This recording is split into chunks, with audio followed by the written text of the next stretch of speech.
Students, now we are going to solve problem number 11th, okay, of exercise 10.2. चलिए देखते हैं क्या है प्रॉब्लम में कहा है हमसे show that the vectors 2i cap minus 3j cap plus 4k cap and minus 4i cap plus 6j cap minus 8k cap are collinear. Students, हमको शो करना है इस प्रॉब्लम में कि दो गिवन वेक्टर्स हैं वो कोलिनियर हैं। स्टूडेंट्स, कोलिनियर वेक्टर किसे कहते हैं मैं आपको समझा चुका। Two or more vectors are said to be collinear if they are parallel to each other or parallel to the same line, irrespective of their magnitude and direction। यानी दो या दो से ज्यादा वेक्टर कोलिनियर कहलाते हैं यदि वे पैरेलल हो या किसी एक सेम लाइन के पैरेलल हो, लेकिन irrespective of their magnitude and direction, यानी उनका मैग्नीट्यूड कितना है या उनकी डायरेक्शन कौन सी है उससे यहाँ पे कोई फर्क नहीं पड़ता। तो कोलिनियर वेक्टर्स आपको अगर शो करनी हो तो इस टाइप की प्रॉब्लम को स्टूडेंट्स हम दो मेथड से यानी दो तरीके से शो करके दिखा सकते हैं दो वेक्टर्स को कोलिनियर। यहां पर मैं दोनों मेथड्स को डिस्कस करूंगा आपके साथ ताकि आपको जो भी मेथड अच्छा लगे आप वो कर दें एग्जाम में, या दोनों ही सीख सकते हैं आप, कोई प्रॉब्लम नहीं है। चलिए, हालांकि जब मैंने आपके साथ कॉन्सेप्ट डिस्कस किया था कोलिनियर वेक्टर्स का तो मैंने आपको वहां भी समझाया था वो, लेकिन फिर भी चलिए मैं आपको एक्सप्लेन कर देता हूं। देखिए जरा ध्यान से देखेंगे स्टूडेंट्स सॉल्यूशन इसका। सबसे पहले स्टूडेंट्स हम यहां पर लेट कर लेते हैं इन गिवन वेक्टर्स को। लेट पहले वाले वेक्टर को हमने लेट क्या, वेक्टर ए जो कि है ये, यानी वेक्टर ए हुआ 2i cap minus 3j cap plus 4k cap. हमने इसको लेट कर लिया 2i cap minus 3j cap plus 4k cap. Okay, चलिए ध्यान से देखेंगे स्टूडेंट्स आप सब। एंड जो अब हमारे पास दूसरा वेक्टर है उसको हम लेट करते हैं बी वेक्टर, यानी बी वेक्टर हुआ हमारे पास minus 4i cap plus 6j cap minus 8k cap. Okay, अब मैंने कहा आपको हम दो तरीके से प्रूव कर सकते हैं, शो कर सकते हैं वेक्टर्स को कोलिनियर। बड़े ध्यान से देखना आप, पहले मैं करा देता हूं आपको फर्स्ट मेथड। फर्स्ट लिख दिया मैंने यहां पर, क्लियर। ओके, जरा ध्यान से समझना। फर्स्ट मेथड में स्टूडेंट्स हम इन दो गिवन वेक्टर्स के कोफिशिएंट्स के रेशो को इक्वल करके दिखा देंगे, या इन अदर वर्ड्स दो गिवन वेक्टर्स जो हमारे पास हैं उनके डायरेक्शन रेशोज को प्रोपोर्शनल करके दिखा देंगे। अब आप देख लीजिए जरा ध्यान से समझना। जो वेक्टर ए है यहां पर कंपोनेंट फॉर्म में क्या हो सकता है, ये a1i cap plus a2j cap plus a3k cap. तो यहां से हमको क्या मिला, we have a1 equal to a2 equal minus 3, देख रहे होंगे आप, और a3 इक्वल 4, यानी हमने यहां पर इनके कोफिशिएंट्स फाइंड कर लिए, लिख दिया अलग करके।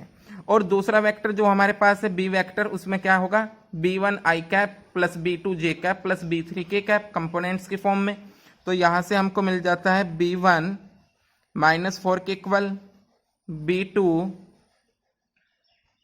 6k इक्वल और b3 minus 8k equal. Okay students, components के फॉर्म में हमने इसको लिख लिया। कोई डाउट नहीं है आपको?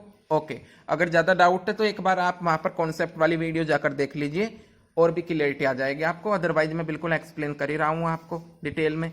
ओके, एक बार दोबारा से सुन लीजिए आप। ए वेक्टर बी वेक्टर शो करना है दोनों को कोलिनियर। पहले मेथड में हम दोनों के कोफिशिएंट्स के रेशो को इक्वल करके दिखाएंगे, इन अदर वर्ड्स दोनों वेक्टर के डायरेक्शन रेशोज को प्रोपोर्शनल करके दिखाएंगे। तो ऐसा करने से शो हो जाता है कि given two vectors are collinear. Okay, चलिए देखते हैं। ये कंपोनेंट्स के फॉर्म में मैंने लिख लिया, आपको आता है इतना। ओके, चलिए जरा ध्यान से देखना अब आगे क्या करेंगे हम। अब ध्यान से देखना स्टूडेंट्स, नाउ क्लियर है? ओके, चलिए देखते हैं ध्यान से। Now b1 upon a1, b1 क्या है -4, a1 क्या है 2, मिलता है -2, क्लियर है बिल्कुल। ओके, फिर देखते हैं b2 अपॉन a2, ठीक है जी। b2 क्या है हमारे पास 6, a2 क्या है हमारे पास -3, मिलता है हमको -2, क्लियर, कोई डाउट नहीं। ओके, फिर हम करते हैं फाइंड B3/A3। बात समझ रहे हैं आप? B3 क्या है हमारे पास? -8, A3 क्या है? 4, मिलता क्या है? -2, राइट? ओके, चलिए जरा ध्यान से देखना। तो यहां से हम क्या कंक्लूजन लिख सकते हैं अपना? हम कंक्लूजन लिख सकते हैं कि B1/A1 इक्वल है B2/A2 इक्वल है B3/A3 और ये इक्वल हुआ -2 के। यानी जो रेशोज आए, जो प्रोपोर्शनल आया कोफिशिएंट्स का, वो इक्वल आता है किसी नॉन जीरो स्केलर के, यानी -2। याद कीजिए मैंने आपको कंसेप्ट समझाया था, B1/A1 equal B2/A2 equal B3/A3 equal lambda. जहां पर लैम्डा मैंने क्या कहा था आपको? कोई non zero scalar constant. Okay, तो वही कंडीशन यहां पर हमने प्रूव करके दिखा दी कि B1/A1 इक्वल है B2/A2 के, इक्वल है B3/A3 और इक्वल आया -2 के। तो यहां से ये प्रूव हो जाता है स्टूडेंट्स कि जो हमारे पास जो एक गिवन 2 वेक्टर्स थे, कौन कौन से? ये A वेक्टर और ये B वेक्टर, ये कोलिनियर हैं। ओके, फर्स्ट मेथड तो ये हुआ कोलिनियर प्रूव करने के लिए। चलिए सेकंड मेथड डिस्कस कर लेते हैं। अब बड़े ध्यान से समझेंगे आप सेकंड मेथड क्या कर सकते हैं हम प्रूव करने के लिए। देखिए ध्यान से समझना। B वेक्टर क्या है स्टूडेंट्स हमारे पास? B वेक्टर है हमारे पास -4i cap plus 6j cap minus 8k cap.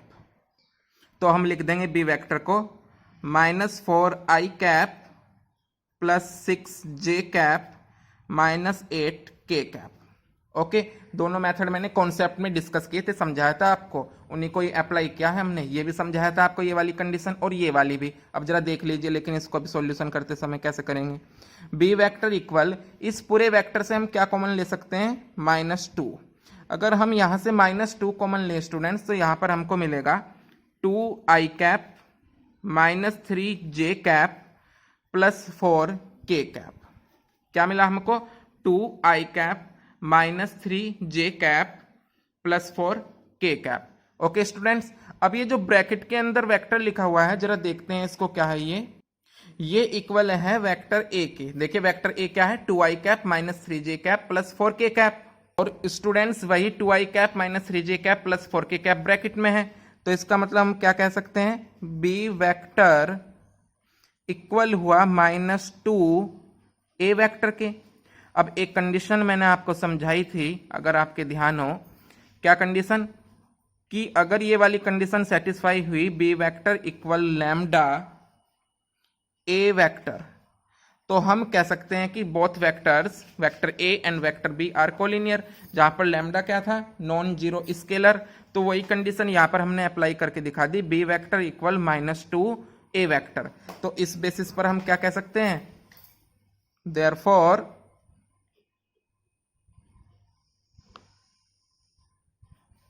Vector A and vector B are collinear. तो स्टूडेंट्स दोनों तरीके से, दोनों मेथड से मैंने आपको ये बात शो करा दी कि A वेक्टर और B वेक्टर क्या है? कोलिनियर है। अब आप जो भी मेथड अप्लाई करना चाहें कर सकते हैं एग्जाम में, कंपोनेंट्स की फॉर्म में भी, यानी डायरेक्शन रेशोज को प्रोपोर्शनल करके भी दिखा दिया, और वेक्टर की फॉर्म में भी। ओके, चलिए students, if you have any doubt related to this problem then you can write in comment sections. Okay, मिलते हैं नेक्स्ट वीडियो में नए सॉल्यूशन के साथ। Thank you.